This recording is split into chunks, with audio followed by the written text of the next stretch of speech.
All right, how's everybody doing? Hotep. Hey, this is Michael Imhotep, founder of the African History Network, host of the African History Network show. I'm a talk show host, researcher, lecturer, and writer.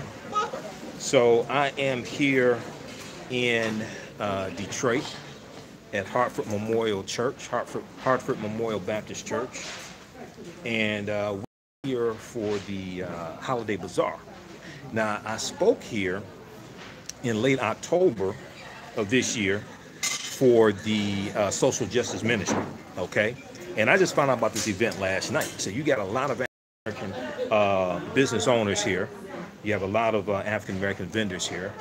And this is going on Saturday, November 17th, 10 a.m. to 4 p.m. and Sunday, November 18th, 7:30 a.m.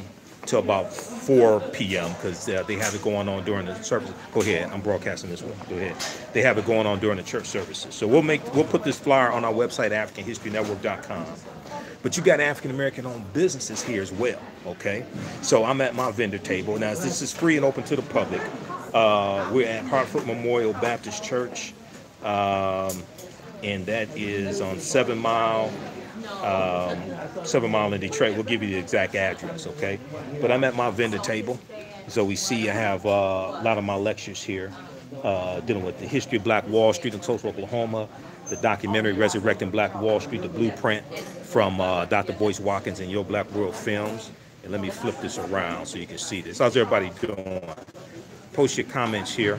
We'll get to some of your comments. But let me turn on the live chat, okay?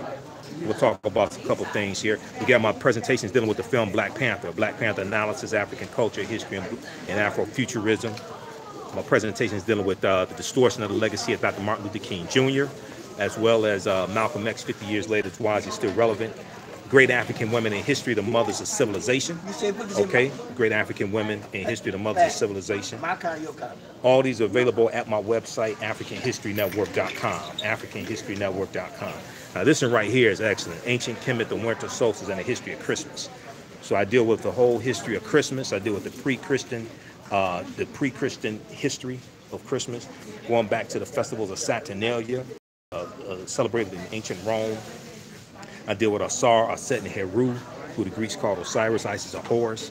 We deal with the whole history, okay? And a lot of these we have in bundle packs at our website, AfricanHistoryNetwork.com. Also, we have them in digital download format as well, okay? Now, I want to see if, let me see if I can turn on the, okay, we got that. Can you all hear me okay? Let me check this out here. All right, and let me give you the address here for the bazaar also, those in Detroit. Now, you know, I just spoke here at Hartford. They have me in for their social justice ministry each year, okay? And I spoke last year.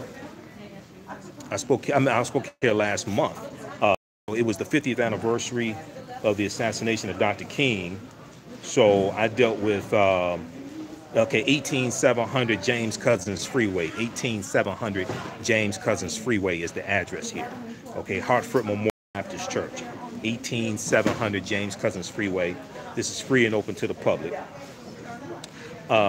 So late October, they had their, they do an annual social justice ministry. And they invite me to speak oftentimes. So I spoke this past October, and I dealt with the distortion of the legacy of Dr. Martin Luther King Jr., the revolutionary, will not be televised on the television. Okay, that's what my presentation was on. The distortion of the legacy of Dr. Martin Luther King Jr., the revolutionary, will not be televised on the television. All right, now is this presentation here. So I dealt with the revolutionary Dr. King. Okay, so we have that presentation at our website, AfricanHistoryNetwork.com, and it's in some of our bundle packs also. Okay, I deal with the revolutionary Dr. King. I deal with the comparison between Dr. King and Malcolm X, because toward the end of both of their lives, their ideologies were converging. Okay. And this is something that a lot of people don't know. They really haven't studied Dr. King. They haven't studied Malcolm X. And Dr. King didn't just start focusing on economic empowerment right before he was killed. He was dealing. He was talking about that back in '63, and even before then. We haven't studied Dr. King. Dr. King wrote 5 books. You know, we haven't read his books. So I deal with Dr. King's stance on Black Power, because Dr. King was not against the Black Power movement. He used the term Black Power, but then backed away from it because he said power has no color. He writes about this in his last book, Where Do We Go From Here, Chaos or Community? Chapter 2 deals with the Black Power movement. Okay, so we haven't studied Dr. King.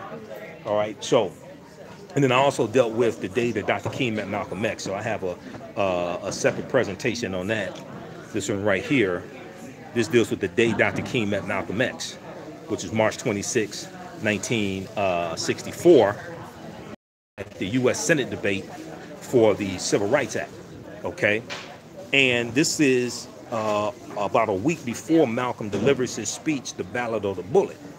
Okay, he did 2 versions of The Ballad of the Bullet, April 3rd, 1964 in Cleveland, Ohio, and then April 4th, 1964 in Detroit, Michigan. We haven't really studied his speech, The Ballad of the Bullet. Okay, I did a presentation. I did a YouTube video, and I talked about it on my radio show. So I dealt with the Young Black Leadership Conference that was part of it was held at the White House in October. Candace Owens and Charlie Kirk of Turning Point USA organized. Okay, and go watch those videos that I did, because I talk about how I misunderstand what Malcolm was saying about the Democratic Party voting for Democrats and things like this. And then the other part that people misunderstand is that because of the Civil Rights Act of '64 and the Voting Rights Act of '65, because of those 2 pieces of legislation, as well as affirmative action, September 1965, September 24th, 1965, Executive Order 11246, because of those, the Southern Democrats, known as the Democrats, who were the ones obstructing the Civil Rights Act of '64, they had a 75-day filibuster of the Civil Rights Act of '64, and these are the people Malcolm is largely talking about in his speech, The Ballad of the Bullet, if you read it. Okay, so what happens is these obstructionists are going to largely leave the Democratic Party, and they're going to go to the Republican Party, where they are today. And you have a lot of you're going to have some Republicans who leave the Republican Party, the party of Lincoln, and they go to the Democratic Party.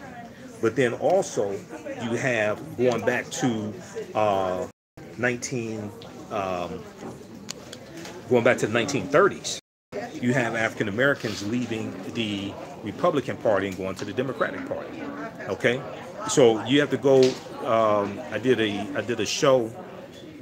episode of my show, the African History Network show, a couple weeks ago, and I'm adjusting the tripod.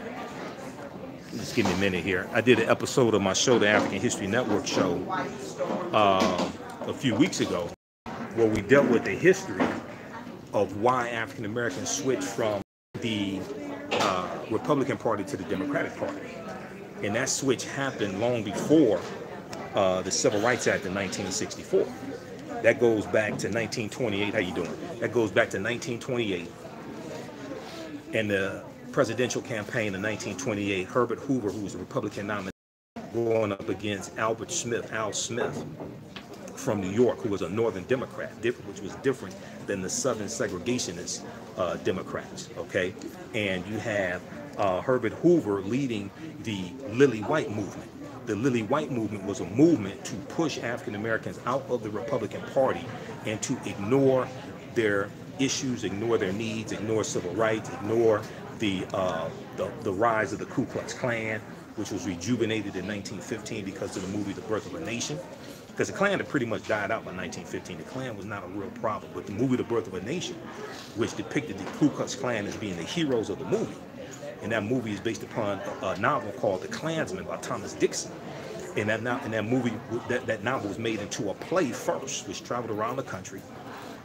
And then it's released as a movie February 8, 1915, directed by D.W. Griffith. So this movie rejuvenates the Ku Klux Klan. Okay, so you had a rising Klan membership. The Klan was rising in power. The heyday of the Klan, and this is known as the second Ku Klux Klan. The first Ku Klux Klan was after the Civil War ends. They were founded December 24th, 1865 in Pulaski, Tennessee. That's the first Klan. The second Klan rejuvenated in 1915, and their heyday is in the 1920s. Okay, and then the third Klan is during the Civil Rights era. So you have three stages of the Ku Klux Klan when you study their history. So because our issues were not being addressed by the Republican Party, we gradually move over to the Democratic Party, and then you have President Franklin Delano Roosevelt and his wife Eleanor Roosevelt. And because they were more receptive to African Americans to our issues, we start gradually going over to the Democratic Party. Okay, and by 1960, when John F. Kennedy becomes president, is the African American vote that put him over the top. He was running against Richard Nixon. He won the popular vote by less than 2/3 of a percentage point. It was the African American vote that put him over the top. But by 1960, 2/3 of African Americans had already switched over to the Democratic Party. So we don't understand this history. We do not understand this history at all. This is before the Civil Rights Act of 64, before the Voting Rights Act of 65. Okay, but you're going to have people switching the parties. You have white people switching from the Democratic Party and the elected officials. A lot of them, those Southern segregationists, leaving the Democratic Party, going to the Republican Party, and you're going to have some that leave the Republican Party, going to the Democratic Party. But also the constituencies flip as well. Okay, and this is a history we don't understand. But go watch we put it on YouTube. Go watch the show that I did dealing with the history of why African Americans switched from the Republican Party to the Democratic Party. Okay, and it had to do with policies. It had to do with issues, and not issues being ignored in the Republican Party. Okay, all right. So we're here once again. We're at 18700 James Couzens Fwy, I think it is, here in Detroit at Hartford Memorial Baptist Church. So this is going on today, 10 a.m. to 4 p.m. It's free and open to the public, and it's going on tomorrow. Tomorrow they have two church services, one at 7:30 a.m. and one at like 11 a.m.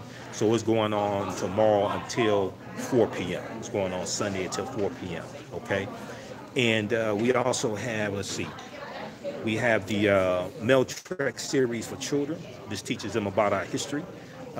With exploring ancient Africa, and also this deals with exploring pre-Columbian America. And then we have the books, full color, the full color storybook. There's a full color storybook as well here, dealing with exploring ancient Africa. Okay, and there's a glossary in the back, and then there's a coloring book also. All this is available at our website, AfricanHistoryNetwork.com. Okay, and we have those in the bundle pack. We have those in the bundle pack for about $70, $79, something like that. It's a bunch of stuff you get in the bundle pack. Okay. Asked for the date of that I uploaded that. I don't remember. It was either November or October. I think it was November 2nd. Just go back and look at the YouTube videos. It was like November 2nd of this year. I did that. Okay, Felicia, how you doing? Felicia, Yolanda, Chantai. Okay, yeah, I think it was November 2nd. It was right before. It was right before the November 6th election. It was either November 2nd or November 4th, one of those. So it was right before the midterm elections. Okay. All right, everybody. So, hey, share this broadcast. Let your friends know. I'm here in Detroit, Hartford Memorial Baptist Church. If you have any questions, go ahead and ask those questions. Visit our website, AfricanHistoryNetwork.com. AfricanHistoryNetwork.com. We'll post a link here. And we'll be on live Sunday night for the African History Network show on 9:10 a.m. the Superstation. Okay. We'll talk about a lot that's been going on. We'll talk some about Stacey Abrams conceding. and talking about the corruption that took place during the Georgia election. This is what I warn people about. I told people African Americans have to get out and vote. And not enough. I know there was voter suppression taking place, things like that, but not enough of us got out and voted. I'm not sure the percentage of the African American turnout, but you had people complaining about. You had African Americans complaining about, what Oprah said when she was there, things like that. Really, what has Brian Kemp been saying on the campaign trail? Because if you go study Brian Kemp's policies and you study his rhetoric, he is detrimental to African Americans. So we're majoring in the minors. We're not looking at long term, and we're not studying Brian Kemp's policies. Okay, Brian Kemp is detrimental for African Americans there in Georgia. And what people don't understand, and what these people who telling you don't vote and all this stuff, what they're not telling you is that your taxpayer dollars are going to pay for Brian Kemp's salary. They're going to pay for his protection, and your taxpayer dollars are going to pay for the policies that he enacts there in Georgia, even the ones that are detrimental to African Americans. Your taxpayer dollars are going to pay for that. People are not looking at this systematically, okay? And they're not looking at this long term. All right. Good night. Yeah, Detroit. Yeah, I live here in Detroit, but I'm here. Hartford Memorial Baptist Church. Now, those in Detroit, November 23rd, Black Friday, I'll be at the Charles H. Wright Museum of African American History for that Black Friday Marketplace. That's 9 a.m. to 7 p.m. We'll try to get that flyer up on our website, AfricanHistoryNetwork.com, okay? Look at the broadcast I did yesterday. I did a broadcast yesterday dealing with Senator Cindy Hyde Smith, and a follow-up to her public hanging comment. A video was released Thursday of her joking. They said she was joking, but her talking about making it harder for liberals at other colleges there in Mississippi to vote. And a lot of people think, how you doing, sister? You all right? Did you need something? No, I was just listening. Okay. Oh, no problem. A lot of people think she was referring to HBCUs there in Mississippi. Okay? And she probably was. Because if you go watch that video, I show you what she actually said. And she was talking about making it harder for liberals at other colleges there in Mississippi to vote. So who is she talking about? She wasn't talking about white people. She wasn't talking about Republicans. So who is she talking about? Many people think she's talking about HBCUs there. Now, she's running against Mike Espy, African-American male Democrat, and he can be the first Democrat to be a U.S. senator from Mississippi since the end of Reconstruction. Reconstruction ended in 1877. The elections have consequences. That's what people have to understand, okay? All right, so hey, if you like this type of information, you can donate to the African History Network also. You can donate at paypal.me/the AHN show. Donate at paypal.me/the AHN show. Okay, so we'll talk about on the show Sunday night. We'll talk about Stacey Abrams conceding, okay, but still fighting. We'll talk about Jefferson Beauregard Sessions III, when he was forced out as Attorney General. One of the last memos he signed was dealing with making it harder and curtailing the circumstances in which the Department of Justice can impose consent decrees on police departments to correct policing misconduct, because Jeff Sessions is totally against any type of criminal justice reform. He's totally against holding police officers accountable, things like this, okay? We'll talk some about that. What else? I laid out the show. We have a small update in the Botham Shem John case out of Dallas. There's a new district attorney who was elected, African-American male district attorney, so we'll talk about that. He said, I saw an interview that he did. He said he hasn't seen the evidence and things like this, but based upon what he knows about the case, The correct charge would be murder in the case. So we'll see how that goes. We'll talk about Jemel Roberson. Jemel Roberson out of Mississippi, 26-year-old security guard doing his job at a club. A gunman shoots up the club, fires shots at the club. He apprehends the gunman subdues him, has him on the ground, knee in his back, has a gun on him, and the police show up. Midlothian Police Department, which is sounds like a white suburb there in Illinois, and people are screaming that he's security, and a white police officer shoots him and kills him. The attorney for the family is S. Lee Merritt. S. Lee Merritt has done 2 interviews on CNN that I've seen. And they're basically saying, and one of the witnesses even said this, if I remember correctly, they're basically saying that this officer feared Jemel Roberson because he was African American. Okay? He was wearing a hat, vest, and jacket that says security. And I'm not sure how many police officers were on the scene, but he was the only officer who fired a shot. None of the other officers fired a shot, so they did not perceive Jemel Roberson to be a threat. Okay?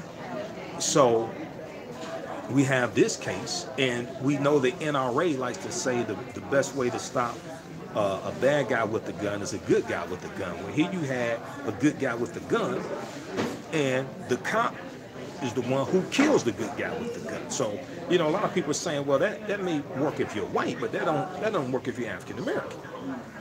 Here's a good guy with a gun doing his job, 9-month-old baby at home.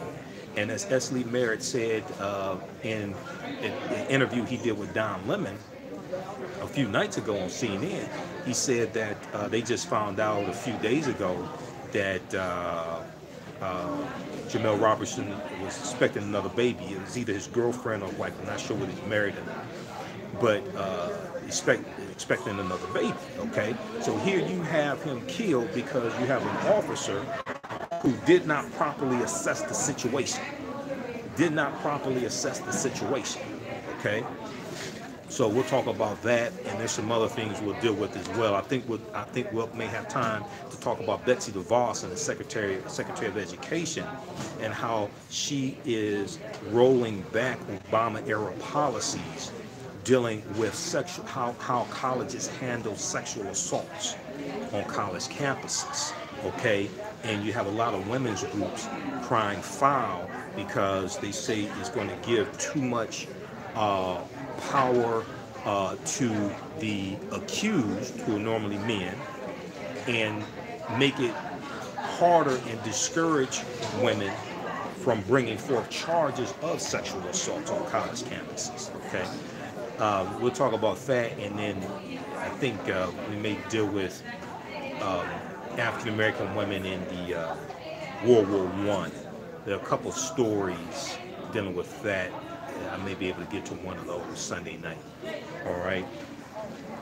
Okay, guys, look, we have to get out of here. Once again, I'm here in Detroit at Hartford Memorial Baptist Church. Hartford Memorial Baptist Church. And this is their holiday bazaar. You have a lot of African American owned businesses here. Pre-Black Friday annual holiday market.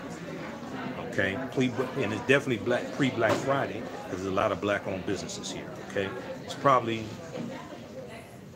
15 or 20, and then they have baked goods here also.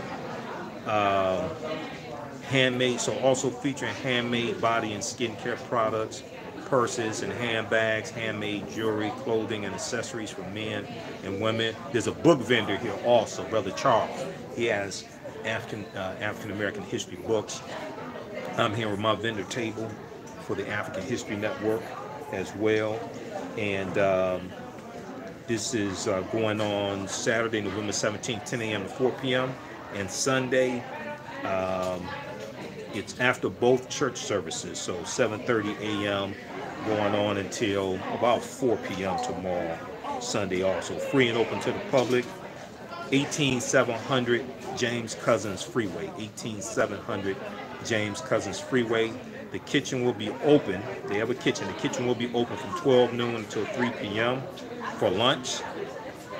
And so you can come by here and get lunch. I'm not sure if the lunch is free or you pay for it, but it should be good. So come on by, okay? All right. Visit AfricanHistoryNetwork.com, AfricanHistoryNetwork.com. And let me see if there are any more questions here. And listen to the podcast. You can listen to the podcast of our radio shows and of our broadcasts. A lot of them we post here on YouTube. Michael Imhotep on YouTube, IMHOTEP, but also the audio podcasts are at our website, AfricanHistoryNetwork.com. Click on the homepage, listen to podcasts. And we're on 6 different podcast platforms. Blog Talk Radio, iTunes, Castbox, FM Player, TuneIn.com, and Acast. Just search for the African History Network Show, the African History Network Show, wherever you get your podcasts, okay? So check that out also. And then you can advertise with the African History Network on the audio podcast of our Sunday night show. Email us at customerservice@AfricanHistoryNetwork.com. We take your 30-second to 60-second audio commercial. We put it into the audio podcast. Each episode on Blog Talk gets somewhere between 4,000 to 8,000 listens. We're on 6 different podcast platforms. So if you have an African-American owned business, you're looking at trying to reach new customers, generate more revenue, we can help you do that. We have a special promotion for a limited time only. 50% off your first month. Your second month is free. Okay? So right now, you get 2 months for only $100. Email us at customerservice@AfricanHistoryNetwork.com. customerservice@AfricanHistoryNetwork.com. Okay? All right, so once again, those that tune in late, I'm here at my vendor table for the African History Network, and you see my banner here. It says Great Black Women in History. See my banner, Great Black Women in History. AfricanHistoryNetwork.com. Okay. We have my presentations dealing with the film Black Panther. I have 3 lectures I've done dealing with the film Black Panther. We have them all at our website, AfricanHistoryNetwork.com. And then also we have bundle packs, but we also have the 8 digital, the Black Panther 8 digital download bundle pack, where it's 8 of my lectures, 3 of them dealing with the film Black Panther. All the lectures are digital download. That's on sale $50 right now at AfricanHistoryNetwork.com. All right, everybody. Hey, we got to get out of here. Remember, at the African History Network, we focus on educating, empowering, and inspiring people of African descent throughout the diaspora in the world, because right now it corrects wrong behavior. Okay? It's not over till we win. Do for yourself what you do to yourself, and what you allow other people to do to you is based upon what you think about yourself. What you think about yourself is based upon what you have been taught about yourself. What you've been taught about yourself is based upon everything you've read, heard, and seen about yourself. Okay? And a Facebook page and on social media. Remember, right now, let's correct wrong behavior. It's not over till we win. We'll talk to you later. Peace.